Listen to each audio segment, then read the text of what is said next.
Hey guys, Ron here from Festo again. Today's topic is cartridge fittings. How to replace them, get them out, and install them. Alright, real quick, all you're going to need here is a flathead screwdriver, your manifold, and a new fitting you want to take out. So basically what I'm going to do here is first uninstall and remove this valve.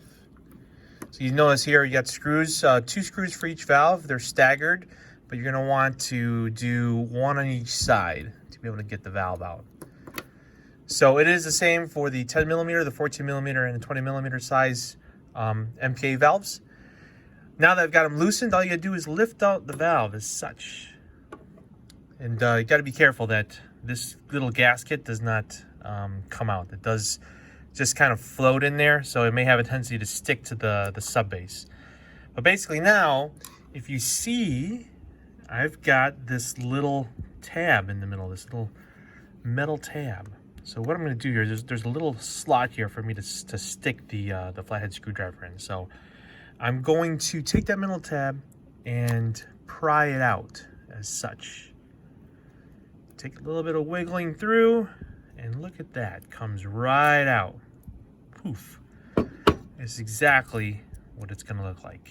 Okay, so set that aside. You don't want to lose that. Now what you're going to do is you're just going to be able to wiggle that fitting out. Now there's your cartridge fitting, a little O-ring.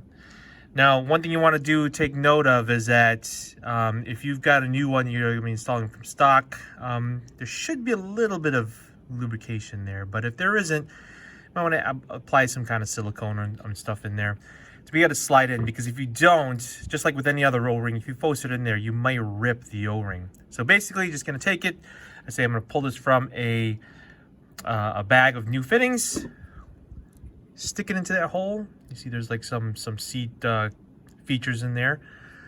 Stick it in the hole, push it in, and then I'm going to take my nifty little retaining clip here, and it should just drop in. Now, if it doesn't drop in all the way, you feel some resistance, go ahead and push the fitting in to just kind of seat it into the cavity a little better. That should make it a little easier to put in. It'll snap in, and you are good to go. Now all you have to do is put the valve back. Make sure you still got the gasket seated inside of there. Plop it in, and be sure to screw it down. And that's it. All right, guys, thanks for watching.